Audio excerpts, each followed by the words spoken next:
Hello दोस्तों, good evening. कैसे हैं आप लोग? दोस्तों ये हमारा यूपीपीएससी आरओ सामान्य अध्ययन का टेस्ट सीरीज नंबर 7 है। इससे पहले हम लोग दोस्तों आरओ प्रीलिम्स के सामान्य अध्ययन के 6 टेस्ट सीरीज हुआ, सामान्य हिंदी के 3 टेस्ट सीरीज को सॉल्व कर लिए हैं। तो दोस्तों चलिए आज हम लोग टेस्ट सीरीज नंबर 7 को सॉल्व करने की कोशिश करते हैं और देखते हैं कि हमारे कितने क्वेश्चन सही हो रहे हैं। दोस्तों हमारा पहला क्वेश्चन है, राष्ट्रकूट वंश का संस्थापक कौन था? हमें बताने पहले क्वेश्चन में राष्ट्रकूट वंश का संस्थापक कौन था। तो हमारा आंसर होगा दोस्तों दंतिदुर्ग, यानी विकल्प नंबर बी। राष्ट्रकूट वंश का संस्थापक था दंतिदुर्ग। थोड़ा इसके बारे में डिटेल में बात करेंगे। राष्ट्रकूट वंश का संस्थापक दंतिदुर्ग था, जो कि हमारा आंसर है। दंतिदुर्ग ने उज्जैन में हिरण्य गर्भदान यज्ञ किया था तथा इन्होंने एलोरा में दशावतार मंदिर का भी निर्माण करवाया था। नेक्स्ट देखेंगे क्वेश्चन नंबर 2 को।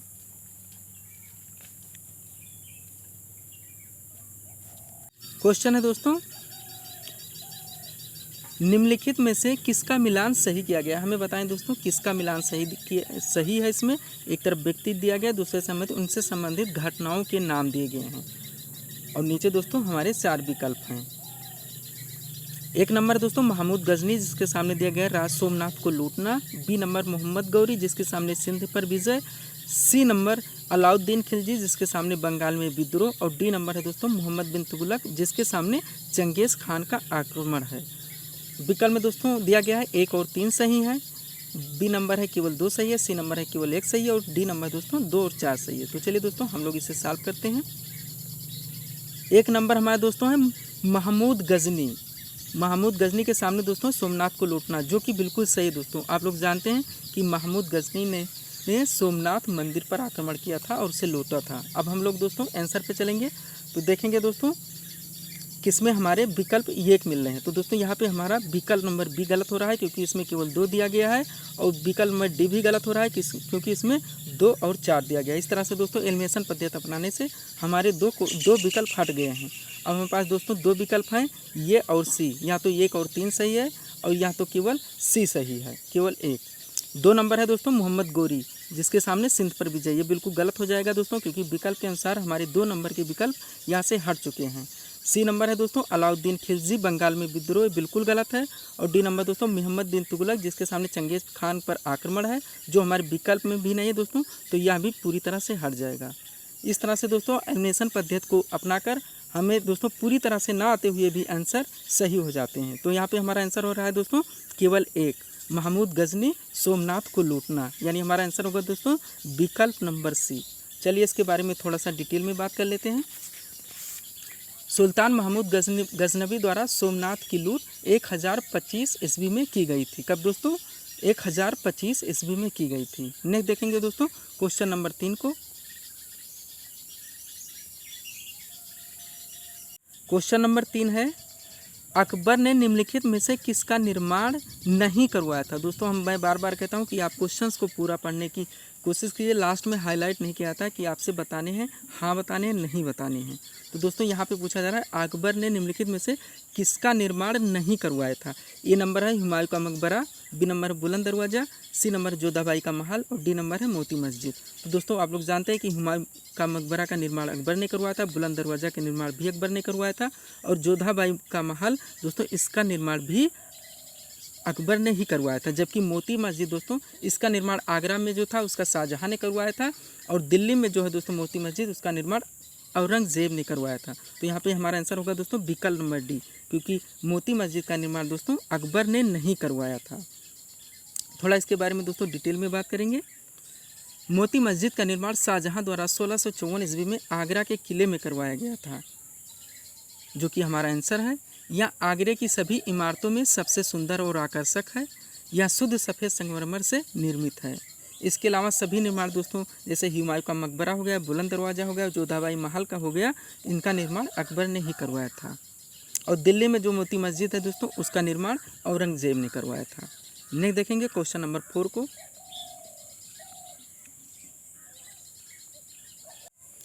4 नंबर क्वेश्चन है दोस्तों 1857, दोस्तों इसको कट जाएगा, मिस प्रिंटिंग है।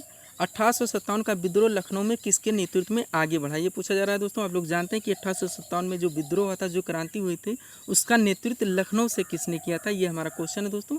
तो बिल्कुल फैक्चुअल क्वेश्चन है, इजी क्वेश्चन है दोस्तों, आप लोग पढ़े हुए होंगे। लखनऊ में किसने किया था, बेगम हजरत महल ने किया था। किसने किया था, बेगम हजरत महल ने किया था। बाकी दोस्तों इसमें 3 नाम और हैं, तात्या टोपे, रानी लक्ष्मीबाई, नाना साहब। तो दोस्तों तात्या टोपे और नाना साहब ये दोनों दोस्तों कानपुर से संबंधित थे, और रानी लक्ष्मीबाई ये झांसी से संबंधित थी। इसके अलावा और भी बात करेंगे दोस्तों, इसमें आते हैं जैसे जगदीशपुर से कौन थे, तो कुंवर सिंह थे। कानपुर से आप लोग जान ही गए हैं, नाना साहब एवं तात्या टोपे थे। और रानी लक्ष्मीबाई हम लोग देख ही लिए हैं, झांसी से थी। इसके अलावा दोस्तों दिल्ली से बहादुर शाह द्वितीय थे, इलाहाबाद से लियाकत अली थे, बरेली से खान बहादुर खान थे, और फैजाबाद से किसी कौन थे, मौलवी हामद उल्ला। चलिए अगला क्वेश्चन देखते हैं, क्वेश्चन नंबर 5 को। क्वेश्चन है दोस्तों, 1930 में सविनय अवज्ञा आंदोलन किस मुद्दे पर शुरू किया गया था, यानी 12 मार्च 1930 को दोस्तों गांधी जी के द्वारा जो सविनय अवज्ञा आंदोलन किया गया था, वो किस मुद्दे पर शुरू किया गया था, ये हमारा क्वेश्चन है दोस्तों। तो हमारा आंसर होगा यहाँ पे ब्रिटिश सरकार द्वारा अपनाया गया नमक एकाधिकार, यानी विकल्प नंबर सी हमारा आंसर होगा। सविनय अवज्ञा आंदोलन का उद्देश्य था दोस्तों, जो 12 मार्च 1930 को गांधी जी के द्वारा प्रारंभ किया था, उसका मूल उद्देश्य था दोस्तों ब्रिटिश सरकार द्वारा अपनाया गया नमक एकाधिकार। चलिए इसके बारे में थोड़ा और बात करते हैं। सविनय अवज्ञा आंदोलन 12 मार्च 1930 को गांधी जी के द्वारा प्रसिद्ध दांडी मार्च के साथ अहमदाबाद से आरंभ हुआ, जो कि हमारा आंसर है। गांधी जी 6 अप्रैल 1930 को दांडी पहुंचे और मुट्ठी भर नमक से ब्रिटिश सरकार द्वारा अपनाए गए नमक एकाधिकार को तोड़ दिया।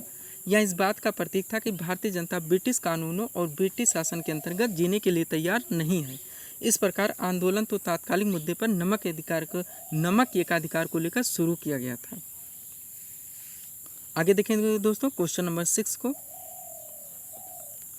6 नंबर क्वेश्चन है दोस्तों हमारा, स्टेनली जलप्रपात किस नदी पर स्थित है। दोस्तों ये ज्योग्राफी से क्वेश्चन है, आप लोग जानते हैं दोस्तों, आपके सिलेबस में इंडियन भारत एवं विश्व के ज्योग्राफी को मेंशन किया गया है। क्वेश्चन दोस्तों, स्टेनली जलप्रपात किस नदी पर स्थित है, कांगो नदी पर स्थित है, यानी हमारा आंसर होगा यहाँ पे विकल्प नंबर बी। बिल्कुल फैक्चुअल क्वेश्चन है, इसमें ज़्यादा समय नहीं लेंगे, तुरंत क्वेश्चन को करेंगे और आगे बढ़ेंगे। नेक्स्ट क्वेश्चन, क्वेश्चन नंबर 7 दोस्तों क्वेश्चन है, निम्नलिखित में से कौन सा युग्म सही सुमेलित नहीं है, ये हमें बतानी है। कौन सा युग्म सही सुमेलित नहीं है। एक तरफ परियोजना दिया गया है, दूसरी तरफ उनसे संबंधित लोकेशन यानी स्टेट बताने में कौन सी परियोजना कौन से राज्य में चल रही है, ये हमारा क्वेश्चन है दोस्तों। ये नंबर है हीराकुड बांध, जिसके सामने उड़ीसा दिया गया है, ये बिल्कुल सही है। हमें इसमें बताना क्या दोस्तों, नहीं बताना है। तो बिल्कुल पहला तो बिल्कुल सही है दोस्तों। दूसरा है जलढका परियोजना पश्चिम बंगाल में है, ये भी बिल्कुल सही है, यानी 2 हमारे सही हो गए। हीराकुड उड़ीसा में है, जलढका पश्चिम बंगाल में है। सी नंबर है दोस्तों टिहरी बांध दोस्तों उत्तर प्रदेश में नहीं, ये तो उत्तराखंड में दोस्तों। हमारा तीसरा यहाँ से गलत हो रहा है, हमें नहीं बताना है दोस्तों, हमें आंसर मिल चुका है, विकल्प में सी हमारा आंसर होगा। डी नंबर है ब्यास, जो कि पंजाब में है, ये भी बिल्कुल सही है, यानी ये बी और डी सही है। सी नंबर हमारा गलत है, जो हमारा आंसर है हमें नहीं बताना था। टिहरी बांध कहाँ पे दोस्तों, ये उत्तराखंड में है, टिहरी बांध उत्तराखंड में है दोस्तों, और ये भागीरथी एवं भिलांगना नदी के संगम के पास बनाया गया है। यह बांध दोस्तों 260 मीटर ऊंचा है। आगे देखेंगे क्वेश्चन नंबर 8 को।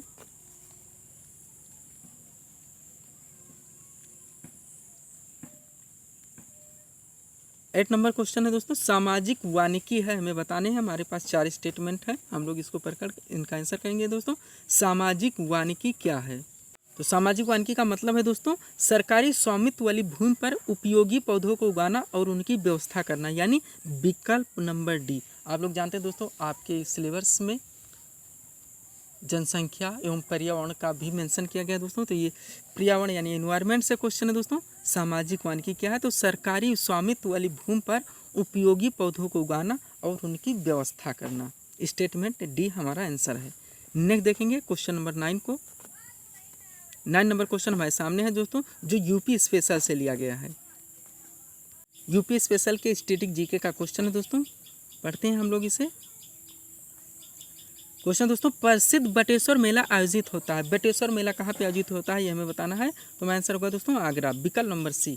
बटेश्वर मेला कहाँ पे आयोजित किया जाता है, आगरा में किया जाता है। नेक्स्ट देखेंगे क्वेश्चन नंबर 10 को। क्वेश्चन नंबर 10 है, रामगंगा परियोजना स्थापित है। ये भी बिल्कुल फैक्चुअल क्वेश्चन है दोस्तों, यूपी स्पेशल स्टैटिक जीके से। रामगंगा परियोजना स्थापित है, ये होगा दोस्तों बिजनौर में। कहाँ पे? बिजनौर में। विकल्प नंबर बी हमारा यहाँ पे आंसर होगा। नहीं देखेंगे 11 नंबर क्वेश्चन में, फैक्चुअल क्वेश्चन में दोस्तों बिल्कुल भी समय नहीं लेंगे, तुरंत क्वेश्चन पढ़ेंगे, आंसर करेंगे और आगे बढ़ेंगे। 11 नंबर क्वेश्चन हम लोग देखते हैं। पूछा गया मेगा फूड पार्क स्थित है। मेगा फूड पार्क स्थित है तो जमशेदपुर जगदीशपुर अमेठी में। कहाँ पे? जगदीशपुर अमेठी में। नेक्स्ट देखेंगे 12 नंबर क्वेश्चन। 12 नंबर क्वेश्चन है दोस्तों, ये भी यूपी स्पेशल से ही है। हरिशंकर मिश्र संबंधित हैं दोस्तों, आप लोग जानते हैं ऐसे भी क्वेश्चन पूछे जाते हैं।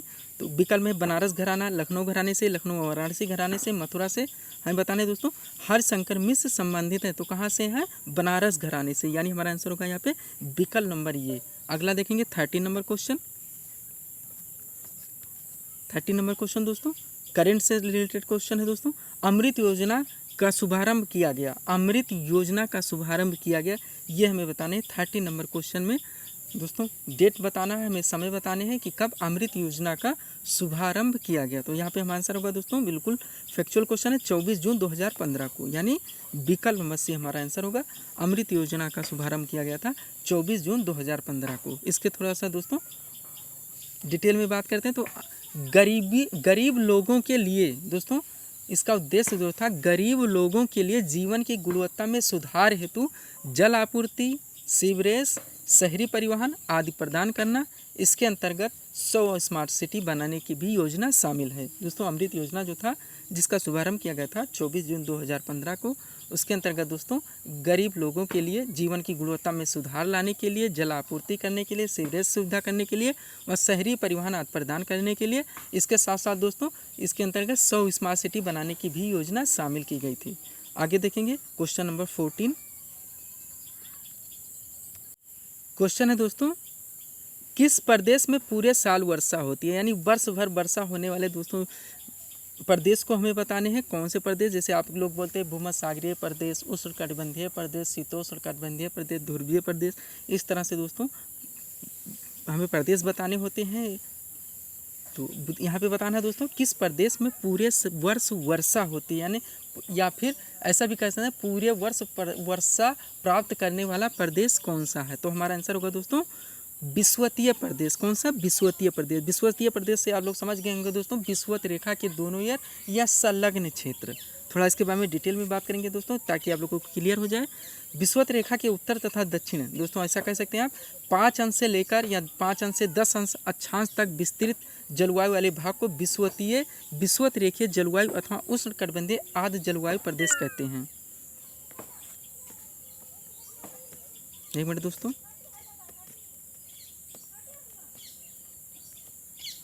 हम लोग फिर से इसको थोड़ा सा बात करते हैं दोस्तों। विषुवत रेखा के उत्तर तथा दक्षिण 5 अंश से 10 अंश अक्षांश तक विस्तृत जलवायु वाले भाग को विषुवत रेखीय जलवायु अथवा उष्णकटिबंधीय आर्द्र जलवायु प्रदेश कहते हैं। विषुवत रेखीय जलवायु की प्रमुख विशेषता है वर्ष भर समान उच्च तापमान तथा वर्ष भर समान उच्च वर्षा। दोस्तों उच्च तापमान रहता है तो आर्द्रता बनती है और दोस्तों उच्च वर्षा, अतः यहाँ की जलवायु गर्म और आर्द्र होती है। अतः स्पष्ट है दोस्तों इस तरह से कि विषुवत रेखा के दोनों अक्षांश पे 5 अंश से लेकर 10 अंश अक्षांश तक विस्तृत जलवायु वाले भाग को विषुवतीय प्रदेश कहते हैं। और यहाँ वर्ष भर दोस्तों उच्च आर्द्रता होती है और दोस्तों उच्च तापमान होता है, जिसके कारण यहाँ वर्ष भर वर्षा होती है। चलिए आगे देखेंगे हम लोग। तो यहाँ पे हमारा आंसर था दोस्तों विकल्प नंबर बी। आगे देखेंगे 15 नंबर क्वेश्चन। 15 नंबर क्वेश्चन है दोस्तों, इस तरह से क्वेश्चन भी दोस्तों आप लोग जानते हैं कि बराबर आपसे पूछे जाते हैं वनडे परीक्षाओं में। क्वेश्चन दोस्तों 10 डिग्री चैनल से विभाजित कौन सा इसमें हो रहा है। तो हमारा आंसर होगा दोस्तों बिल्कुल फैक्चुअल क्वेश्चन है। अंडमान और निकोबार द्वीप समूह को दोस्तों किससे विभाजित होता है? 10 डिग्री चैनल से। 10 डिग्री यहाँ से कर सकते हो दोस्तों 10 डिग्री चैनल से कौन कौन विभाजित होता है? तो अंडमान यानी जो हमारा मुख्य अंडमान है दोस्तों को निकोबार से अलग करता है कौन? 10 डिग्री चैनल। विकल्प नंबर बी। इस तरह से दोस्तों बहुत सारे क्वेश्चन पूछे जाते हैं, जैसे 38 डिग्री उत्तर कोरिया दक्षिण कोरिया। उसके बाद दोस्तों पूछ लिया जाता है आपसे 49 डिग्री तो नॉर्थ अमेरिका और कनाडा के बीच में है। उसके साथ साथ दोस्तों हमसे पूछ लिया जाता है 10 डिग्री हम लोगों ने देख लिया। इसके अलावा 8 डिग्री होता है, 9 डिग्री होता है, उसके बारे में भी हम लोग बात करते हैं। अभी यहाँ पे हमारा आंसर पहले देख लेते हैं दोस्तों। तो वो है अंडमान और निकोबार द्वीप समूह को अलग करने वाला कौन सा चैनल है? 10 डिग्री चैनल। चलिए थोड़ा और बात करते हैं। तो दोस्तों लघु अंडमान और कार निकोबार जो है को द्वीप समूह को 10 डिग्री चैनल अलग करता है। कौन? लघु अंडमान और कार निकोबार द्वीप समूह को कौन सा अलग करता है? 10 डिग्री चैनल, जो हमारा आंसर है। इसके अलावा अंडमान और निकोबार केंद्र शासित प्रदेश है, आप लोग जानते ही हैं, जो बंगाल की खाड़ी में स्थित है। इसका सर्वोच्च शिखर सैडल पीक है। 8 डिग्री चैनल मालदीव को मिनिकॉय से अलग करता है। मालदीव को मिनिकॉय से कौन अलग करता है? 8 डिग्री चैनल, जो दोस्तों हमारा विकल्प नंबर सी है। मिनिकॉय द्वीप और मालदीव को कौन अलग करता है? 8 डिग्री चैनल। उसके अलावा दोस्तों 9 डिग्री चैनल मिनिकॉय को शेष द्वीपों से, जो लास्ट में दोस्तों एकदम नीचे पड़ता है, मिनिकॉय को शेष द्वीपों से कौन अलग करता है? जिसमें लक्षद्वीप आपका आता है 9 डिग्री चैनल। आगे चलेंगे दोस्तों 60 नंबर क्वेश्चन से। हम उम्मीद करते हैं दोस्तों ये क्वेश्चन आपको क्लियर हो गया होगा।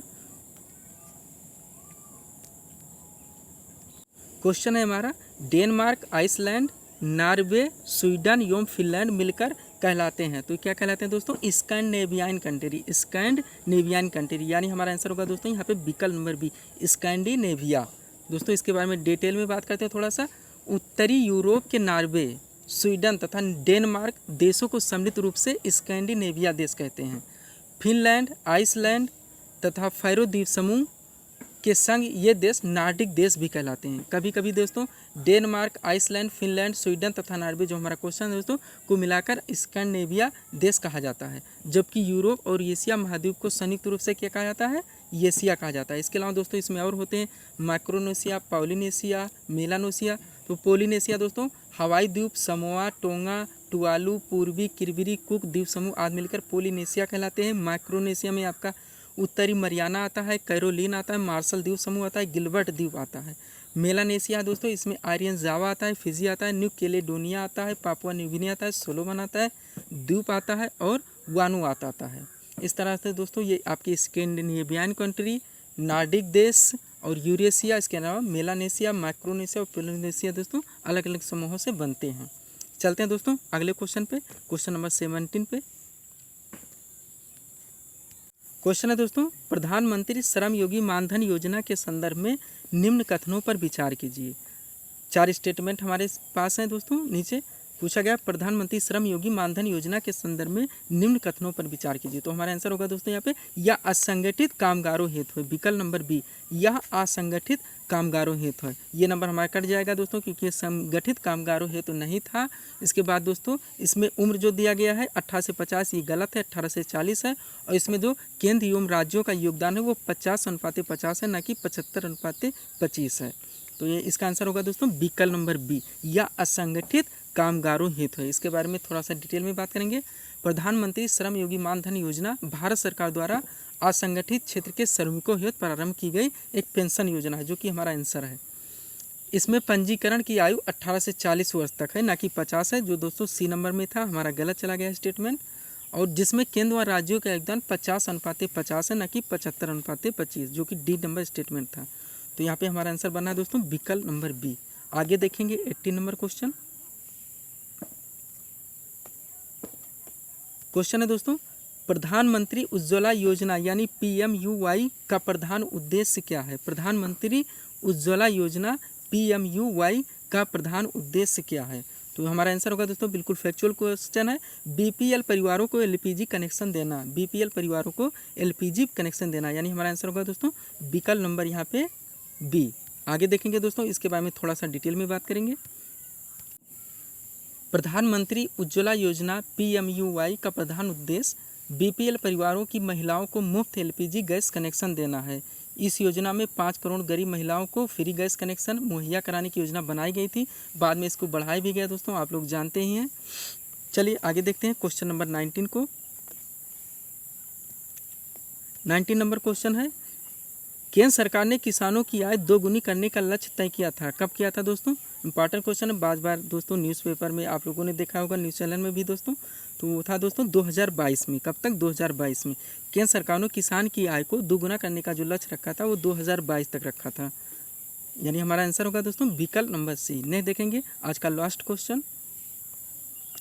क्वेश्चन है दोस्तों, सिगरेट के धुएं का मुख्य प्रदूषक क्या है? सिगरेट के धुएं का मुख्य प्रदूषक क्या है?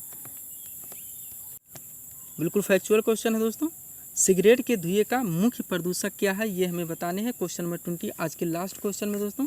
तो इसका आंसर होगा कार्बन मोनोऑक्साइड और बेंजीन। कार्बन मोनोऑक्साइड और बेंजीन, यानी विकल्प नंबर सी। थोड़ा सा इसके बारे में डिटेल में बात करेंगे। सिगरेट के धुएं में प्रमुख रूप से कार्बन मोनोऑक्साइड और बेंजीन मुख्य प्रदूषक के रूप में होते हैं। कार्बन मोनोऑक्साइड रुधिर की ऑक्सीजन परिवहन क्षमता को कम कर देता है, जबकि बेंजीन कैंसर कारक होता है। कार्बन मोनोऑक्साइड प्रमुख वायु प्रदूषक भी है दोस्तों। तो इस तरह से दोस्तों हम लोगों ने आज के टेस्ट सीरीज में सामान्य अध्ययन के 20 क्वेश्चनों को सॉल्व कर लिया है दोस्तों। इसी तरह से आप इन क्वेश्चनों को सॉल्व करें और देखें कि आपके कितने क्वेश्चन सही हो रहे हैं। तो दोस्तों आप इसी तरह के वीडियोस के लिए आप हमारे चैनल शिव कृपा क्लासेस से जुड़े।